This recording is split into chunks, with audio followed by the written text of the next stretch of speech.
আমাদের এই জীবনটা আগাগোড়ায় একটা গোলক ধাঁধা। এখানে অনেক শুদ্ধ অঙ্কেও জের মেলে না, আবার অনেক ভুল জেরেও অঙ্ক মিলে যায়। পৃথিবীতে যত হিসেব নিকেশ আছে সেগুলির মধ্যে সবচেয়ে কঠিন হিসেব কোনটা জানেন? মায়া।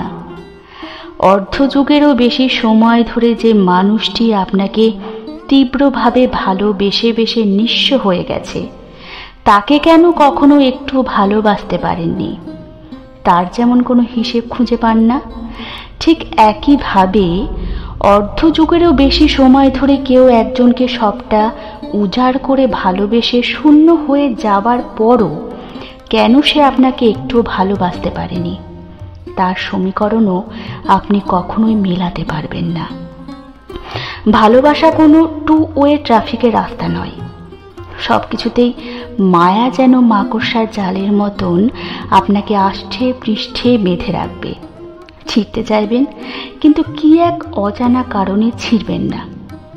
বন্ধন থেকে বের হতে চেয়ে তরপর তরপর করবেন, কিন্তু সব কষ্ট সহ্য করেও বের হবেন না। কুয়ায় থেকে যাওয়া ব্যাঙ কিংবা মায়াজালে আটকে পড়া ফড়িংয়ের মতন একটা বৃত্তের ভেতর পড়ে যাবেন। ওঠার জন্য না পাবেন সিঁড়ি, ওড়ার জন্য না ঝাপটাবেন পাখা। সব বুঝে অবুঝের মতো ঠাঁই আটকে থাকবেন। প্রিয় মানুষটি সব কিছুতে কি যেন একটা নেশায় বাঁধা পড়ে যাবে জীবন। এই যেমন তার আধ খাওয়া সিগারেটটা কেন আগ্নেয়গিরির মতন ঠেকে, আনমনে ছুঁয়ে দেওয়া হাতের আঙুলের ছোঁয়াটাকে কেন আফিমের মতো নেশা নেশা ঠেকে। আপনি এসবের কোনো সমীকরণ খুঁজে পাবেন না। ভালোবাসা এক চির অমীমাংসিত মীমাংসা।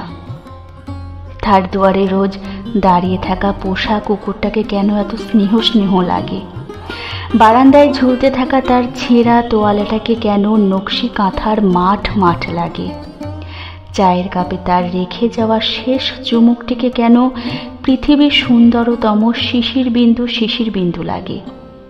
এসবের হিসেব দুনিয়ার কোথাও তন্ন তন্ন করে খুঁজেও পাবেন না।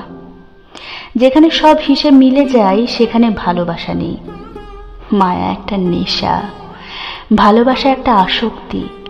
দুটোই যখন একসাথে হয়ে যায় তখন সেটা হয়ে ওঠে আফিম। একবার এই আফিমের ঘ্রাণ নাকে ঢুকে গেলে পুরো পৃথিবীটাকেই আপনার কাছে পানশালা মনে হবে। সেই পানশালায় শরাবের নয়, রাত দিন জীবনের নেশা চলতে থাকে। আচ্ছা, মায়া জিনিসটা নেশা নাকি নেশা জিনিসটা মায়া?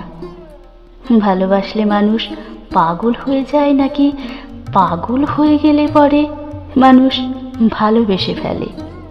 মানুষ শেষমেশ মায়ায় মরে, মানুষ শেষমেশ মায়ায় মরে।